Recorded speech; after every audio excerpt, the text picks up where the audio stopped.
रोम के उत्तरी इलाके की खूबसूरत वादियों में इन दिनों तबले की थाप, भजन और संस्कृत मंत्रों की गूंज सुनाई दे रही है।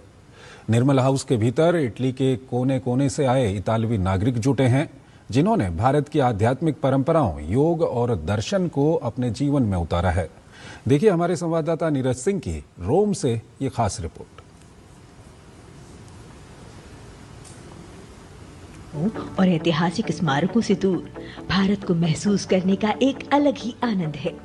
इटली के ग्रामीण इलाके में बसे निर्मल हाउस में पूरे इटली से लोग योग, ध्यान, संगीत और आध्यात्मिकता के जरिए एक दूसरे से जुड़ रहे हैं।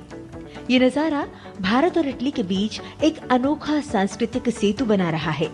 प्रधानमंत्री नरेंद्र मोदी की इटली यात्रा से जहां दोनों देशों के द्विपक्षीय संबंधों पर ध्यान केंद्रित हुआ है, तो वहीं इस तरह के प्रयासों से दोनों मुल्कों के लोगों के बीच संस्कृति और आपसी मानवीय जुड़ाव भी तय हो रहा है। योग एक सार्वभौमिक भाषा है, इसलिए यह हमेशा से ही मनुष्यों के भीतर मौजूद रही। यह केवल हमारी सोच और संस्कृति की बनावट के कारण अब तक छिपा हुआ था। सौभाग्य से भारतीय समाज और संस्कृति ने इसे मानवता के विकास में एक ऊंचे स्थान पर सुरक्षित रखा।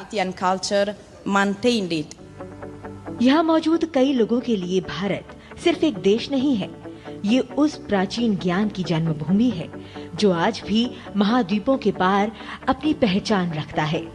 किसी ने बरसों पहले योग की शुरुआत की थी, तो किसी को जीवन के कठिन दौर में ध्यान का सहारा मिला।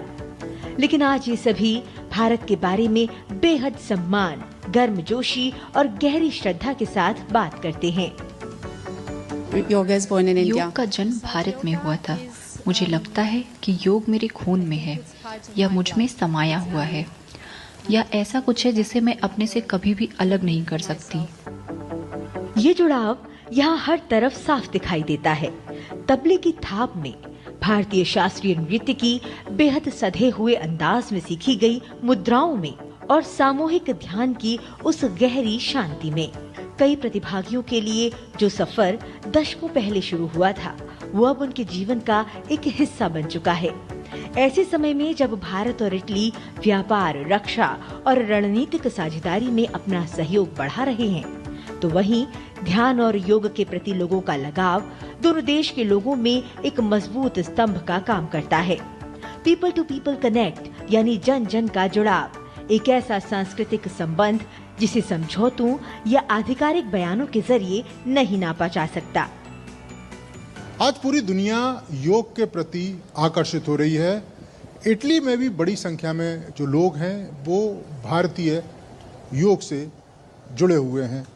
यहाँ के लोगों का कहना है कि योग उन्हें आध्यात्मिक शांति प्रदान करता है और उनके मन को स्थिरता देता है। यही कारण है कि आज सहज योग इटली के हजारों लोगों के मन में बसा हुआ है और मानसिक शांति के लिए वो इस योग को लगातार कर रहे हैं। कैमरामैन मोहित उइके के साथ नीरज सिंह, डीडी न्यूज़, रोम, इटली।